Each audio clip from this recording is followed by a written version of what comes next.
मला गोड फारसं काही आवडत नाही, पण मात्र हनी खूप जास्त आवडतं. आजकाल नॅचरल हनी पाहायला देखील भेटत नाही. खाणं तर खूप दूरची गोष्ट राहिली. पप्पांना आज शेतामध्ये हनीकॉम्ब सापडलं होतं, तर पप्पा ते घरी घेऊन आले. त्यामुळे आज मात्र मी खूप खुश होते. मी भरपूर हनी खाऊन घेतलं. मला कमेंटमध्ये सांगा की लास्ट टाईम तुम्ही कधी नॅचरल हनी खाल्लं होतं. नंतर इव्हिनिंगमध्ये आम्ही लवकर जेवण बनवायला लागलो, कारण की आज आत्याच्या मुलासाठी केवनचा कार्यक्रम ठेवला होता. सगळे जेवायला येणार होते, तर त्यासाठी मी आज स्पेशल पनीरची भाजी केली होती. ते पण पहिल्यांदा ट्राय केली होती. थोडीशी तिखट झाली होती, पण छान झाली. स्वयंपाक झाल्यावर मी रांगोळी काढायला घेतली. त्यात माझ्या मामीचा मुलगाही माझ्याजवळ येऊन बसला. तोही मला रांगोळी काढण्यात मदत करत होता. मदत तर खूप दूर राहिली, मात्र राडा करू लागला तो. त्याने माझी पूर्ण रांगोळी पुसून टाकली. कुणी केला ये? कुणी केला? तू केलंस?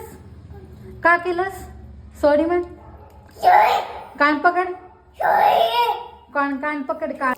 रांगोळी पुसल्यानंतर असा निर्लज्जसारखा माझ्याकडे पाहून हसत होता. त्यानंतर सगळे संध्याकाळी घरी आले. आम्ही सगळ्यांनी जेवण केलं. असा होता माझा आजचा दिवस. Thanks for watching.